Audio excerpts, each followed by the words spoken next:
Sa kabilang dako, pinagtanggol ng pamanuan ng Cebu Pacific ang mga piloto ng eroplano nilang sumadsad sa Davao International Airport. Kailangan daw kasi na mas masusing pang investigasyon bago sabihin na pagkakamali ng mga piloto ang naging sanhi ng nangyari. Nakatutok si Salima Refran.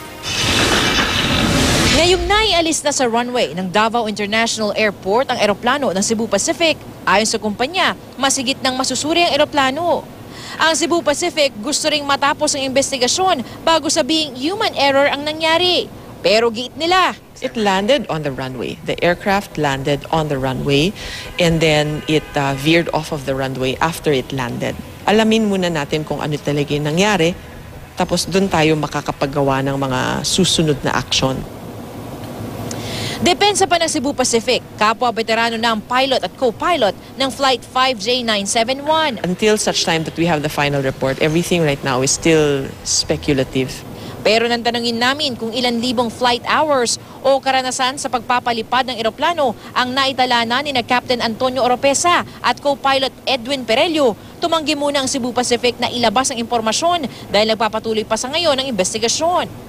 Ayaw na rin muna nila magkomento pa sa isinasagawang investigasyon. It's too early.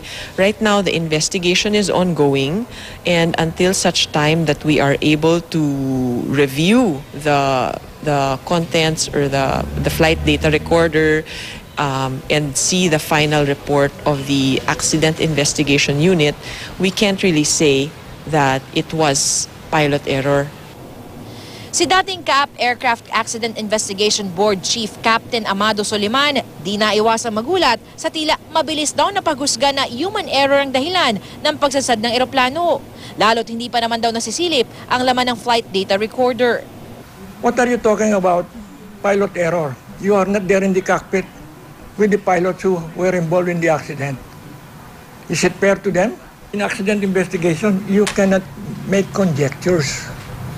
You have to rely on facts, no? That will be established during your investigation.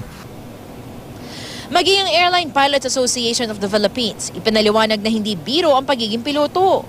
Bukod sa mabusisi at mahabang pagsasanay, may mga alituntunin din silang sinusunod. Tulad ng hindi pag-inom ng alak ng 8 hanggang 12 oras bago lumipad at ang pagkakaroon ng sapat na pahinga. Hindi raw dapat lalampas sa 100 oras kada buwan ang flying time ng isang piloto. At sa isang araw, dapat daw ay di sosobra sa 8 oras ang flight time at may sapat na breaks. No, masakit yun na palaging pilot error.